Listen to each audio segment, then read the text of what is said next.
Hello दोस्तों, welcome back to Aiza creation. और आज हम बनाने जा रहे हैं एक काफ्तान कुर्ती और उसी के साथ साथ हमने ट्यूलिप शलवार भी रेडी की है। तो चलिए बनाने के लिए शुरुआत करते हैं। तो सबसे पहले हम क्या करेंगे, यहाँ पे ट्यूलिप शलवार बनाएंगे। तो उसके लिए मैंने यहाँ पे 2 फैब्रिक के पीस लिए हैं। जो इनका साइज़ है, लेंथ और विड्थ दोनों भी मैंने यहाँ पे 23x23 लिया है। तो इस तरह से इसका मेजरमेंट है। इसके बाद हमें क्या करना है, इसे ट्रायंगल शेप में फोल्ड करना है। तो यहाँ पर हमने इसे ट्रायंगल शेप में भी फोल्ड कर लिया है, क्योंकि जो ट्यूलिप शलवार होती है वो हमारी गोलाई में होती है। तो ये यहाँ पर 4 पार्ट है। अब हम क्या करेंगे, मार्किंग करने के लिए स्टार्ट करेंगे। तो सबसे पहले हमें बॉटम में 2 इंच पे मार्क करना है। तो इस तरह से हमने 2 इंच पे मार्क कर लिया। इसके बाद जो हमारी शलवार है उसकी जो लेंथ हमें लेना है वो 21 इंच लेना है। ये जो लेंथ हमने ली है वो विदाउट बेल्ट ली है, क्योंकि इसमें हम बेल्ट भी अटैच करेंगे। तो इस तरह से हमें 21 इंच पे पूरी गोलाई में निशान लगा देना है। तो सबसे पहले आप इस तरह से निशान लगा लें।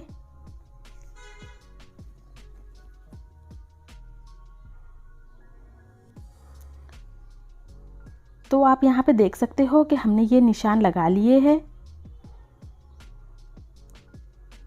अब इसके बाद हमें क्या करना है कि थोड़ी सी ये बॉटम में गोलाई दे देनी है, और जहाँ पे हमने मार्किंग की है वहाँ पे अब हम कट भी कर लेंगे। तो कुछ इस तरह से हमें ये कट कर लेना है।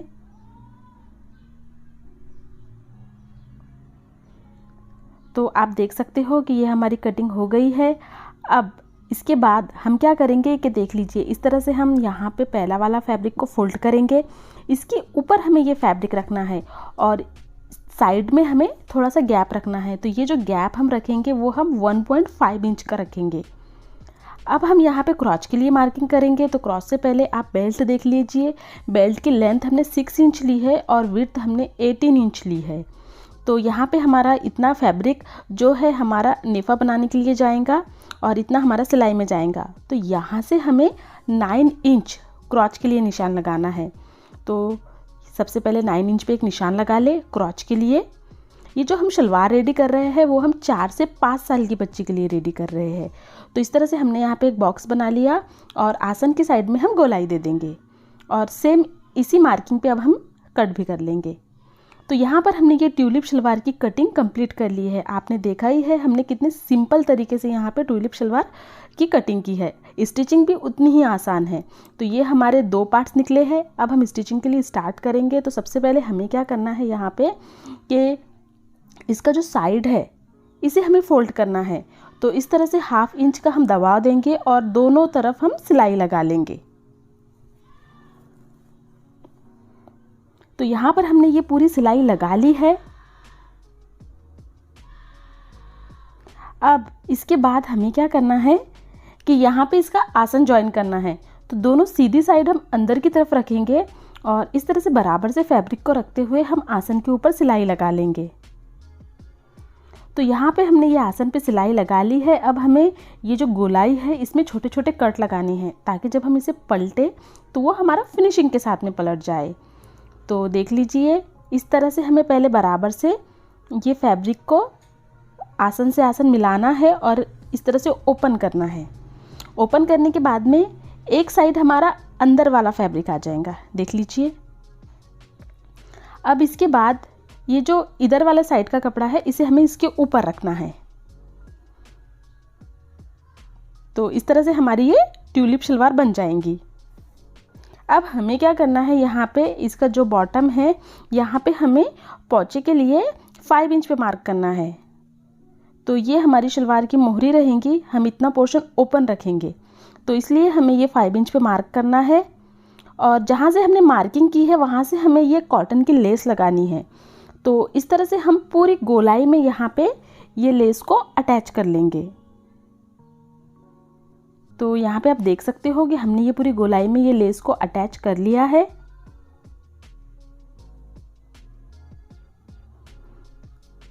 तो इस तरह से ये हमारी लेस भी अटैच हो चुकी है। अब हम क्या करेंगे कि ये दोनों पार्ट्स को इस तरह से बराबर से रखेंगे यहाँ पर, और इसे पहले हम पिन से सिक्योर कर लेंगे। जो हमारा नीचे वाला पार्ट है उसे हम छोड़ देंगे। ये जो ऊपर के 2 पार्ट्स थे इसे ही हमें पकड़ना है इस तरह से, और पिन से पहले सिक्योर कर लेना है और इसके बाद हम क्या करेंगे कि इसके ऊपर सिलाई लगा लेंगे। जो नीचे वाला फैब्रिक है उसे हमें छोड़ देना है, बस ऊपर वाले फैब्रिक पे हमें सिलाई लगानी है। इस तरह से हम यहाँ पर इसे भी बराबर से पहले सेट कर लेंगे दोनों में और सिलाई लगा लेंगे। सिलाई लगाने के बाद हमें क्या करना है कि इस तरह से आसन की साइड में हमें ये प्लेट्स डालनी है। तो दोनों साइड में हम इस तरह से प्लेट डाल लेंगे जिनका डायरेक्शन हमें आसन की तरफ चाहिए। और ये जो बेल्ट है हमारी, हम इसे भी रेडी कर लेंगे। तो यहाँ पे आप देख लीजिए कि हमने नीचे का पार्ट छोड़ दिया है और ऊपर के पार्ट में हमने ये सिलाई लगा ली है और यहाँ पर हमने ये प्लेट भी डाल दी है। और ये जो बेल्ट था हमारा, इसे भी हमने सेंटर से सिलाई लगा ली है। अब हमें क्या करना है, सेंटर से सेंटर मिलाना है और इस तरह से गोलाई में हमें ये बेल्ट को अटैच कर देना है। तो इस तरह से पूरी गोलाई में हम ये सिलाई लगा लेंगे और साथ ही साथ इसका जो नेफा है इसे भी हम फोल्ड कर लेंगे। तो यहाँ पर हमने ये बेल्ट को अटैच कर लिया है और इसका नेफा भी फोल्ड कर लिया है और इतना पोर्शन हमने इलास्टिक के लिए रखा है। तो यहाँ पर हम ये जो इलास्टिक की लेंथ है वो हम 18 इंच लेंगे और एक सेफ्टी पिन की मदद से हमने जितना पोर्शन ओपन रखा था उस पोर्शन में हम ये इलास्टिक को इंसर्ट कर देंगे। तो मैं इसका आपको फाइनल लुक बताती हूँ।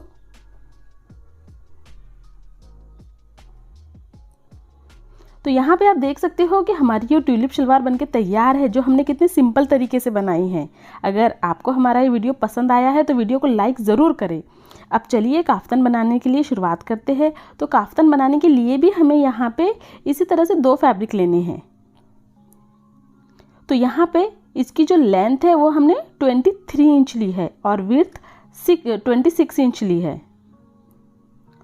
तो यहाँ पर हमें इसे विड्थ की तरफ से इस तरह से फोल्ड करना है। तो हम ये दोनों पार्ट को अलग अलग फोल्ड करेंगे ताकि जब हम नेक की मार्किंग करें तो वो हमारा इजीली हो जाए।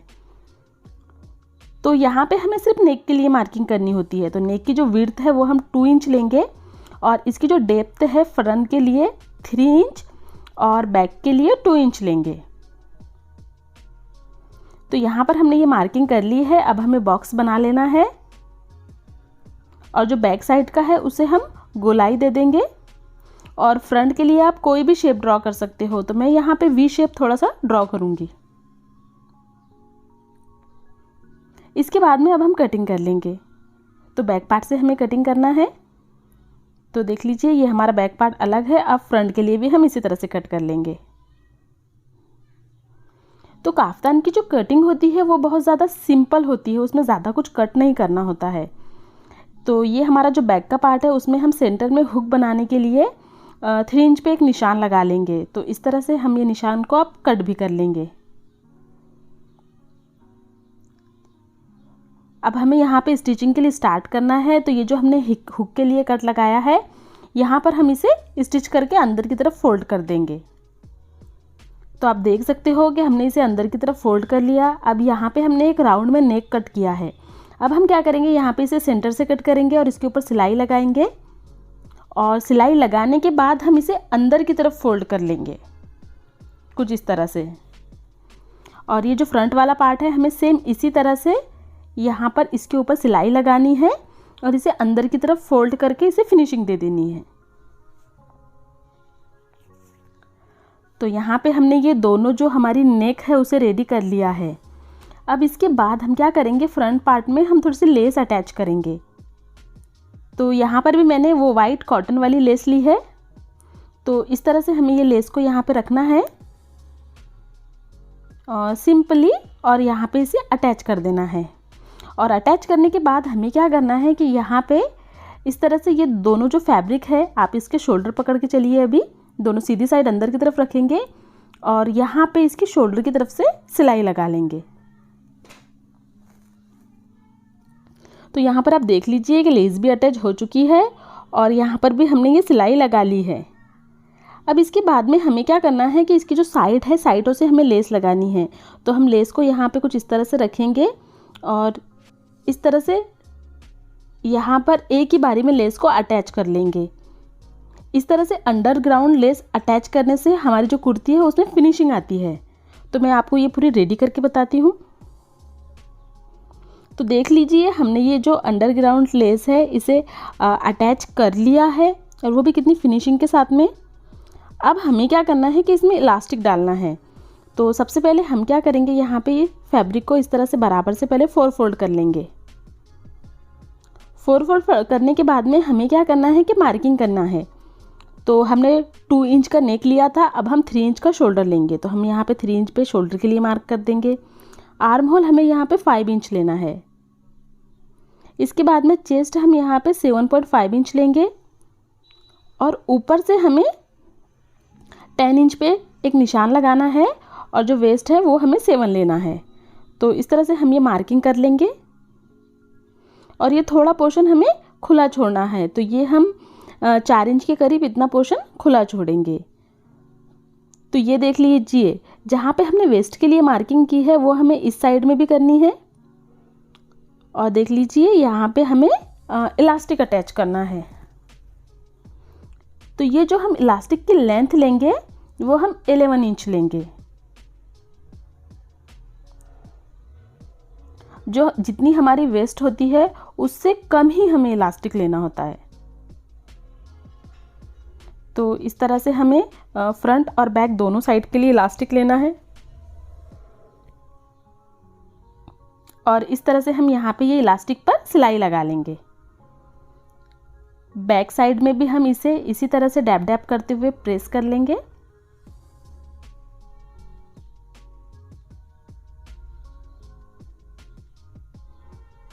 तो इस साइड और इस साइड में मैं आपको ये इलास्टिक लगा कर बताती हूँ। तो आप देख सकते हो कि हमने यहाँ पे ये इलास्टिक को भी अटैच कर लिया है। अब इसके बाद हमें फिटिंग वाली सिलाई देनी है। तो जो फिटिंग वाली सिलाई होती है काफ्तान की, वो हमारी सीधी साइड में होती है। तो इस तरह से हम पहले ये बराबर से ये फैब्रिक को पकड़ेंगे यहाँ पर,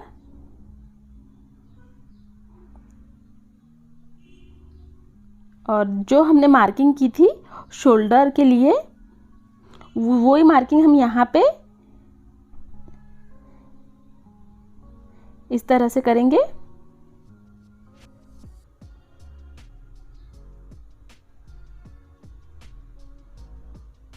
और यहाँ से हम इस तरह से ये सिलाई लगा लेंगे।